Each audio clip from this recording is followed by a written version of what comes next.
தண்ணீருக்காக ஆப்பிரிக்காவின் சாட் நாட்டில் இரு இனங்கள் மோதிக்கொண்டதில் ஏராளமானோர் உயிரிழந்துள்ளது அதிர்ச்சியை ஏற்படுத்தியுள்ளது.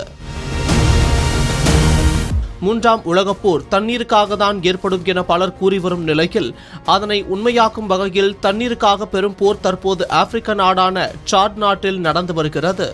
அங்கு தண்ணீர் பஞ்சம் வரலாறு காணாத அளவு அதிகரித்துள்ளதால் நாடே வன்முறை காடாக மாறியுள்ளது. ஒரு காலத்தில் ஆப்பிரிக்காவின் மிகப்பெரிய ஏரிகளில் ஒன்றாக இருந்த சாட் ஏரி தற்போது வறண்டு விட்டது. அதாவது 1960களில் 25,000 சதுர கிலோமீட்டர் பரப்பளவில் இருந்த இந்த ஏரி இன்று வெறும் 1,500 சதுர கிலோமீட்டருக்கு குறைவான பரப்பளவிலேயே உள்ளது. இந்த ஏரிக்கு தண்ணீர் கொடுக்கும் ஆறுகளில் நீர் எடுப்பது அதிகரித்ததாலும் மழை பொழிவு குறைந்ததாலும் இந்த நிலை ஏற்பட்டுள்ளது.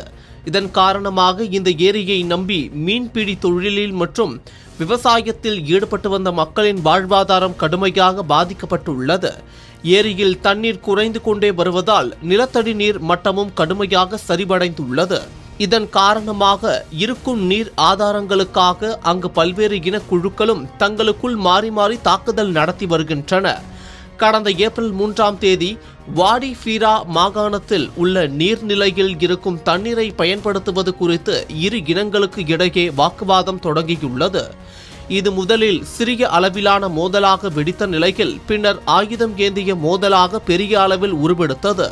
இது குறித்து சாத் அரசு வெளியிட்டுள்ள அறிக்கையில் இந்த மோதலில் இதுவரை 42 பேர் கொல்லப்பட்டதாக கூறப்பட்டுள்ளது அதிர்ச்சியை ஏற்படுத்தியுள்ளது. இந்த மோதலை கட்டுப்படுத்த அந்த பகுதியில் அவசர நிலை பிரகடனப்படுத்தப்பட்டு ராணுவம் குவிக்கப்பட்டது. எனினும் பல்வேறு பகுதிகளுக்கும் இந்த போர் விரிவடைந்துள்ளதால் இதனை கட்டுப்படுத்த ராணுவம் திணறி வருகிறது. சாட் நாட்டில் தண்ணீர் பற்றாக்குறையை பயன்படுத்தி போகோ ஹராம் போன்ற தீவிரவாத குழுக்கள் பெரும் வளர்ச்சியை சந்தித்து வருகிறது.